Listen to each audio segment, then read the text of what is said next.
जय भीम। साथियों, आज का वीडियो बड़ा ही विशेष है और ये वीडियो हरियाणा के विधानसभा चुनावों को लेकर है। साथियों, आने वाली 5 अक्टूबर को हरियाणा के अंदर वोटिंग होनी और ये तय होगा कि आने वाला हरियाणा का मुख्यमंत्री कौन बनेगा और किसके हाथ में सत्ता जाएगी। तो साथियों, इस विषय पर समाज के बहुत सारे साथियों ने, नौजवान साथियों ने जो हमसे जुड़े हुए हैं, उन लोगों ने फ़ोन कॉल्स के माध्यम से, मैसेज के माध्यम से, मिलने के माध्यम से, चूँकि हम हरियाणा के अंदर मौजूद हैं, और उन लोगों ने सबने पूछा कि भैया हम आखिर वोट किसको करें, किसको जिताएं। तो साथियों, हम आज इसी मुद्दे पर बात करने आए हैं कि आखिर हम हरियाणा विधानसभा चुनावों के अंदर किसको वोट करें, और आज हम ये क्लियर करेंगे कि आप सबको किसको वोट करना चाहिए। साथियों, सबसे पहले आपको बताना चाहता हूं कि भारतीय जनता पार्टी जो पिछले 15 सालों से केंद्र में शासन कर रही है और हरियाणा के अंदर भी उसी की सरकार है। और साथियों, देश के अलग अलग हिस्सों में भाजपा की सरकार है और इसमें शोषितों, वंचितों, पीड़ितों का कितना दमन हुआ है, किसानों का कितना दमन हुआ, ये बात किसी से छुपी नहीं है। तो ये बात तो मुझे कहने की आवश्यकता ही नहीं है कि आप भारतीय जनता पार्टी को वोट दीजिएगा। भारतीय जनता पार्टी को वोट देने का मतलब है अपने गले में फांसी का फंदा तैयार कर लेना और अपने आप को खुद खुशी के हवाले कर देना। साथियों, दूसरी ओर कांग्रेस पार्टी की बात आती है। वो कांग्रेस पार्टी जिसने डॉक्टर बाबा साहेब अम्बेडकर को जीते जी सम्मान नहीं दिया, जिसने डॉक्टर बाबा साहेब अम्बेडकर को मरणोपरांत सम्मान नहीं दिया। कांग्रेस की राजस्थान मध्य प्रदेश के अंदर जब सरकार थी तो दलितों का कितना दमन था। ये साबित होता है कि संविधान उठाने के नाम पे दलितों का, शोषितों का, वंचितों का और संविधानवादियों का, अम्बेडकरवादियों का वोट लेने की वजह से राहुल गांधी ने वो एजेंडा अपनाया। साथियों, बाबा साहेब अम्बेडकर एक थॉट कहते थे, कोट कहते थे। वो कहते थे कि मेरे जीते जी तो छोड़ो, मेरे मरने के बाद भी कांग्रेस का एक चवन्नी तक का मेंबर आप मत बनिएगा। अपने वोट की रक्षा आपको ऐसे करनी है। मान्यवर कांशी राम कहते थे, अपनी वोट की रक्षा आपको ऐसे करनी है जैसे अपनी बहन बेटियों की सम्मान और मान की रक्षा आप लोग करते हैं। साथियों, अब इसके बाद हरियाणा के अंदर इनेलो, जेजेपी और बहुजन समाज पार्टी और आजाद समाज पार्टी, साथियों बहुजन समाज पार्टी और इनेलो का गठबंधन है, आजाद समाज पार्टी और जेजेपी का गठबंधन है।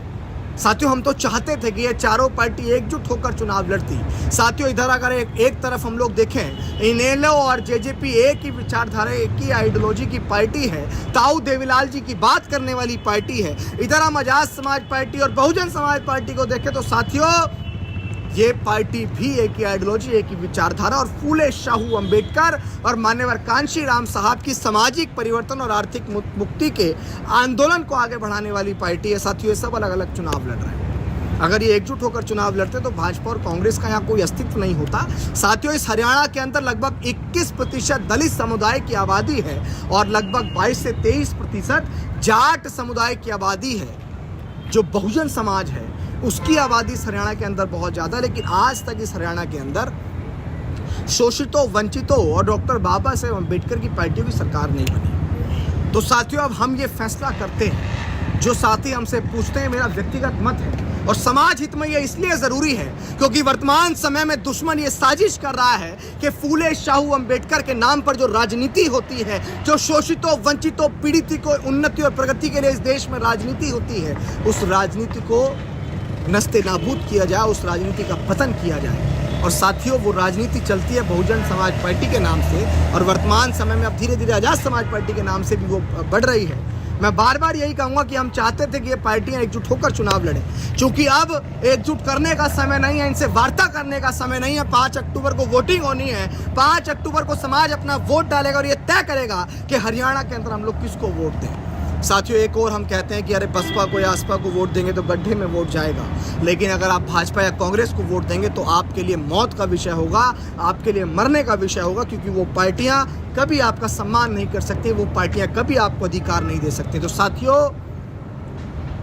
अब आपको किन पार्टियों को वोट करना है, बड़े ध्यान से आप इस बात को सुनिएगा कि आपको हरियाणा के विधानसभा चुनावों के अंदर किन पार्टियों को वोट करना है। साथियों, क्लियर कट ये कहना है कि जहां बहुजन समाज पार्टी का कैंडिडेट मजबूत हो जो मेहनत का ईमानदार कैंडिडेट हो उसको मजबूत करके उसको वोट देकर हरियाणा की विधानसभा के अंदर भेजिएगा। और साथियों, जहां चंद्रशेखर आज़ाद यानी कि आज़ाद समाज पार्टी का कैंडिडेट मजबूत हो, जिस विधानसभा के अंदर बेहद कर्मठ और ईमानदार प्रत्याशी आज़ाद समाज पार्टी का हो, आप उसको वोट देकर विधानसभा के अंदर भेजिएगा। साथियों, जब दुश्मन अपनी तमाम पार्टियों को जिताकर लोकसभा और विधानसभाओं के अंदर भेज सकता है, अपने कार्यकर्ता, अपनी पार्टी के मेंबरों को, अपने समाज के मेंबरों को भेज सकता है, तो साथियों, हम जब हमारे नेता एक नहीं हो रहे हैं तो क्या जनता एकजुट होकर अपने समाज के नेताओं को यह एहसास नहीं करा सकती है? तो अब हम सब ने ये फैसला लिया और मैं हरियाणा की सभी समाज के लोगों से ये कहना चाहता हूँ कि जहाँ आज़ाद समाज पार्टी का कैंडिडेट मजबूत हो उसको जिता दीजिएगा, जहाँ बहुजन समाज पार्टी का कैंडिडेट मजबूत हो उसको जिता दीजिएगा। ये विधानसभा के चुनाव खत्म हो जाएंगे, क्योंकि समय नहीं है, मैंने बार बार आपको बताया। तो मैं उम्मीद करता हूं कि मेरे द्वारा कही गई इन बातों को आप समझ गए होंगे। भाजपा कांग्रेस को वोट मत डालिएगा, क्योंकि अपना वोट अगर अपनों के पास आएगा तो आपने एक कहावत सुनी होगी कि अपना मारे तो छांव में और दूसरा मारे तो धूप में। क्योंकि साथियों, अपने तो अपने होते हैं। समाज का जो कैंडिडेट मजबूत हो, क्योंकि आज़ाद समाज पार्टी भी फूले शाहू अम्बेडकर की बात करती है और बहुजन समाज पार्टी भी फूले शाहू अम्बेडकर की बात करती है। किसी वजह से आपस में कॉन्फ्लिक्ट हो गया होगा, दो भाइयों के बीच में भी कॉन्फ्लिक्ट होता है, दो परिवारों के बीच में भी कॉन्फ्लिक्ट होता है। इस कॉन्फ्लिक्ट को हमको मिलकर ख़त्म करना है।